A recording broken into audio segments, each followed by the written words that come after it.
आहारी की इस पावन धरा को सबसे पहले नमन। साथ ही हमारे मंच पर विराजमान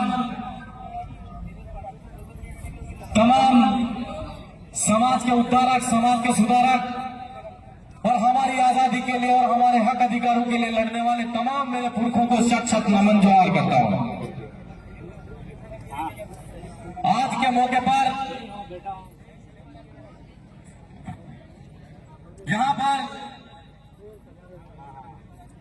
चिंतन शिविर के माध्यम से जो कार्यक्रम आयोजित किया जा रहा है, उस कार्यक्रम में बांसवाड़ा, डूंगरपुर और यहां के क्षेत्र के स्थानीय खिरवाड़ा के तमाम वडील युवा साथी और मेरी मातृशक्ति, मेरी बहनों, आप सबको मेरी ओर से, मेरी विधानसभा की जनता की तरफ से बहुत बहुत क्रांतिकारी जोहार। वक्तागण आए, अपनी अपनी बात रखी, आप सब सुन रहे हो, लेकिन कुछ समय पहले की जो बात होती थी तो राजनीतिक पार्टियों ने, चाहे वो जितनी भी आई हो गई हो, और उनसे लड़कर हमारे नेता जो बनते थे, उन लोगों ने हमारे समाज के अंतिम सिरे तक जो बैठने वाला भाई है, उस भाई को और उस बहन को और उस युवा साथी को अपने हक अधिकार के बारे में नहीं बताया। अभी हम देखते आ रहे हैं कि कुछ समय से जिस तरीके से यहां पर जो मध्य प्रदेश, गुजरात और राजस्थान के अंदर ही नहीं, पूरे भारत देश के अंदर आदिवासी युवा हो, चाहे वो वडील हो, चाहे मेरी मातृशक्ति हो या बहन हो, उन सब के अंदर जो क्रांतिकारी भावना आई है, वो भावना वाकई में देखी जाए तो अच्छे अच्छे जो बरगद के पेड़ जो राजनीतिक रूप में स्थापित थे, उन बड़ों के पेड़ को उखाड़ के फेंक दिया। यह ताकत आदिवासी परिवार की ताकत है। तब यहां पर विराजमान हो, यहां पर पुरखों की लड़ाई की बात करें तो आज के मौके पर मैं जिस विधानसभा क्षेत्र से आता हूं, उस विधानसभा के अंदर मानगढ़ धाम है, और इस मानगढ़ धाम का इतिहास जिस तरीके से हमारे द्वारा जो हमारी समाज की सर्टिफिकेट लगाकर जो नेता बन रहे हैं, उन नेताओं ने हमारे जो 1507 आदिवासी 1913 के अंदर मानगढ़ की पहाड़ी पर जो शहीद हुए थे, उनको जो अपमानित करने का काम किया है, उस अपमान का बदला आदिवासी समाज कभी नहीं भूलेगा। ये मैं कहना चाहता हूं इस मंच के माध्यम से उनको। पहले चलाते थे, चल गया, लेकिन अब नहीं चलेगा। मानगढ़ की पहाड़ी पर जिस समय गोविंदगिरी महाराज के नेतृत्व में हमारे जो आदिवासी भाई थे, वो इकट्ठा होकर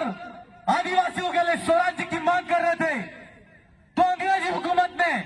वहां पर चढ़ाई करके अंग्रेजियों ने गोली मारी थी।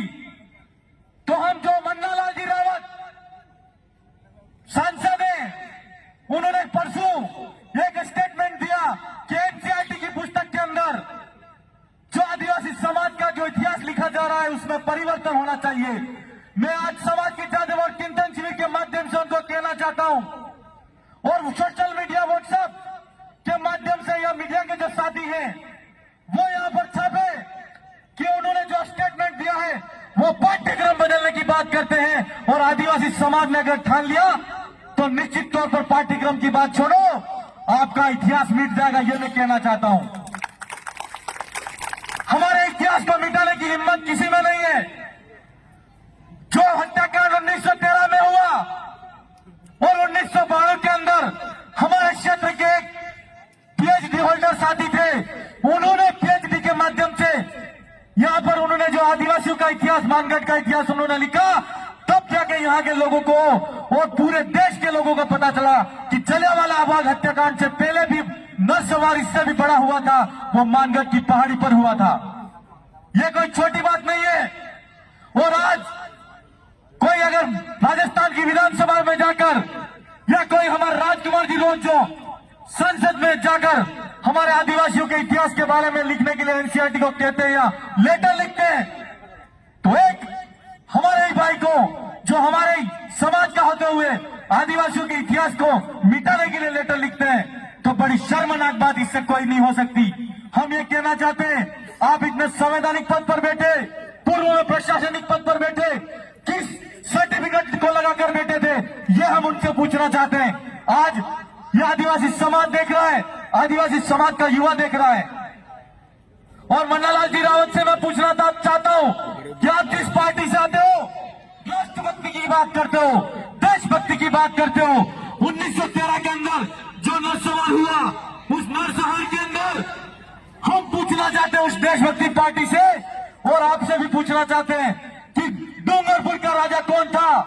बांसवाड़ा का राजा कौन था, और राम सतरामपुर का राजा कौन था, यह हम आपसे पूछना चाहते हैं।